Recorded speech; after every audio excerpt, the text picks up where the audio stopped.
بسم اللہ الرحمن الرحیم نحمده ونصلي ونسلم على رسوله الکریم اما بعد۔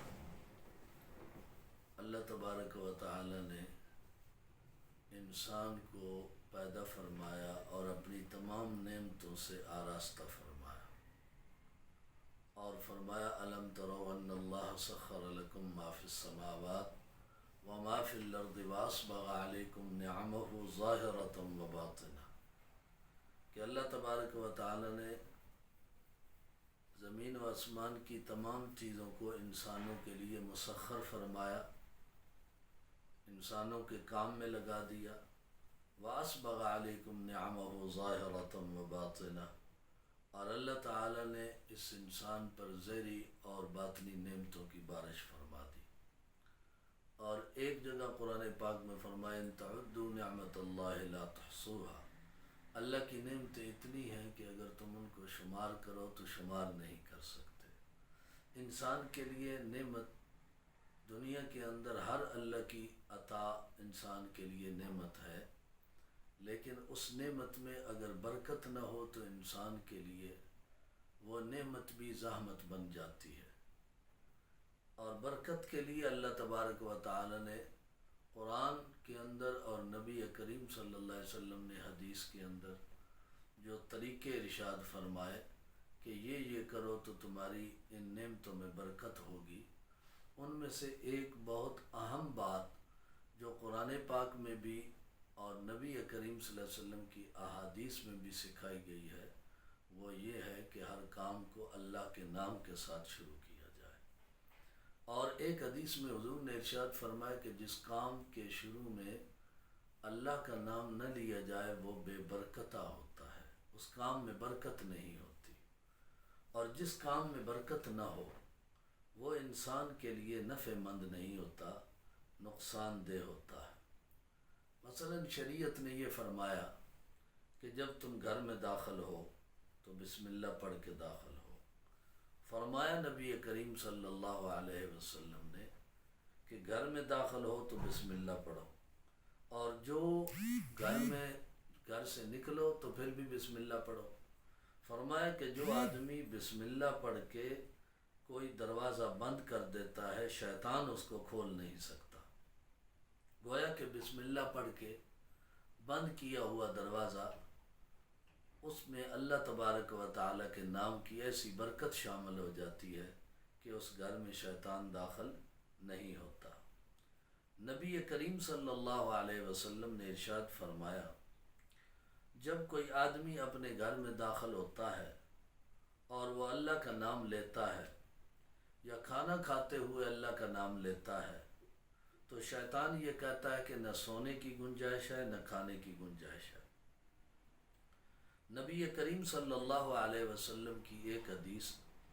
جس میں نبی کریم صلی اللہ علیہ وسلم نے یہ بات ارشاد فرمائی کہ جب گھر میں داخل ہو تو سلام کرو اور کھانے پر بسم اللہ پڑھو، تو فرمایا کہ تمہارے گھر میں تمہارے ساتھ شیطان رات نہیں گزارے گا اور اس کھانے میں تمہارے ساتھ شیطان شریک نہیں ہوگا۔ اور جب آدمی کھانا کھاتا ہے اور اللہ کا نام لیے بغیر بسم اللہ پڑھے بغیر کھاتا ہے تو شیطان بھی اس کے ساتھ شریک ہوتا ہے، اور گھر میں داخل ہوتا ہے اور بسم اللہ کے بغیر داخل ہوتا ہے تو شیطان بھی اس گھر میں اس کے ساتھ داخل ہوتا ہے۔ یہی وجہ ہے کہ کھانے سے پہلے بسم اللہ وعلی برکت اللہ یا بسم اللہ الرحمن الرحیم پڑھنے کی شریعت نے تعلیم دی ہے۔ اور اسی طرح فرمایا کہ جو بھی کام کرے وہ بسم اللہ سے شروع کرے۔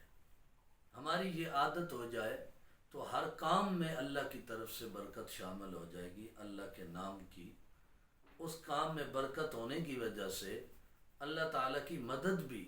اس کام میں بندے کے شامل حال ہوگی۔ نبی کریم صلی اللہ علیہ وسلم نے ایک حدیث میں ارشاد فرمایا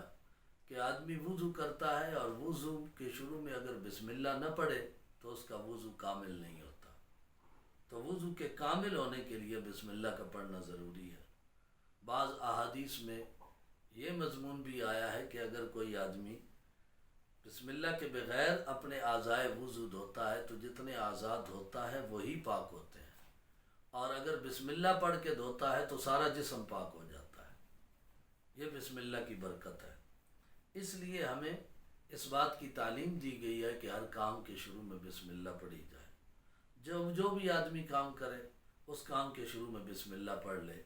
تو بسم اللہ پڑھنے میں کتنی دیر لگتی ہے، لیکن اس کی برکت یہ ہوتی ہے کہ اس کام میں شیطان بھی شریک نہیں ہوتا اور اللہ کی مدد انسان کے شامل حال ہوتی ہے، اور جس کام میں اللہ کی مدد ہو وہ کام مقصود تک پہنچتا ہے، اور اللہ تبارک و تعالی اس کام کو انسان کے لیے نفع مند بنا دیتے ہیں۔ ایک حدیث میں یہ بھی آتا ہے کہ نبی کریم صلی اللہ علیہ وسلم نے ایک آدمی کو دیکھا، وہ کھانا کھا رہا تھا اور کھانا کھاتے ہوئے اس کو بسم اللہ یاد نہیں رہی، درمیان میں یاد آئی تو اس نے بسم اللہ پڑھ لی، تو نبی علیہ السلام مسکرا دیے اور آپ نے ارشاد فرمایا کہ میں دیکھ رہا تھا اس نے بسم اللہ نہیں پڑھی تو شیطان اس کے ساتھ کھانے میں شریک رہا، جب اس نے بسم اللہ پڑھی تو شیطان نے جو کھایا تھا اسے اگل دیا اور قے کر دی، اور جو اس کے پیٹ میں گیا تھا وہ سارا نکل گیا۔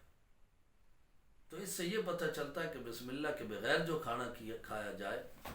اس کے ساتھ آدمی کے ساتھ ساتھ شیطان بھی شریک ہوتا ہے، اور جو بسم اللہ کے ساتھ کھایا جائے اس میں شیطان اس کے ساتھ شریک نہیں ہوتا۔ اس سے یہ اصول پتہ چلا کہ ہر کام میں آدمی اگر چاہے کہ اس کے کام میں شیطان شریک نہ ہو تو وہ اللہ کا نام لے کر بسم اللہ پڑھ کے کھانا کھائے۔ دیکھیے ہم ایک جانور کو ذبح کرتے ہیں اور وہ جانور حلال کب ہوگا؟ جب بسم اللہ پڑھ کے ذبح کیا جائے۔ اگر کسی مسلمان کو بسم اللہ یاد ہو، جان بوجھ کر بسم اللہ نہ پڑھے تو وہ جانور اس کے لیے حلال نہیں ہوگا اور اس کا کھانا بھی جائز نہیں ہوگا۔ تو جانور کو حلال کرنے والی چیز اللہ کا نام ہے۔ اسی طریقے سے ہر چیز میں سمجھ لینا چاہیے کہ بسم اللہ پڑھیں گے تو اس کام میں نورانیت آ جائے گی، برکت آ جائے گی، اور اس کی مشق کرنی چاہیے۔ اور کہتے ہیں کہ جو کام 40 دن کیا جائے وہ انسان کی عادت میں شامل ہو جاتا ہے، لہٰذا کم از کم 40 دن آدمی جو بھی کام کرے اس سے پہلے بسم اللہ کی عادت ڈالے، تو یہ سارا دن انسان ہزاروں کام کرتا ہے، اور ہر کام کے شروع میں بسم اللہ پڑھے گا تو ہزاروں مرتبہ وہ اللہ کا نام لے گا، تو اس طرح سارا دن اس کا اللہ کے نام اور ذکر میں گزر جائے گا۔ اس سے محروم نہیں ہونا چاہیے۔ اللہ تعالی ہم سب کو حضور صلی اللہ علیہ وسلم کی ان تعلیمات پر عمل کی توفیق عطا فرمائے۔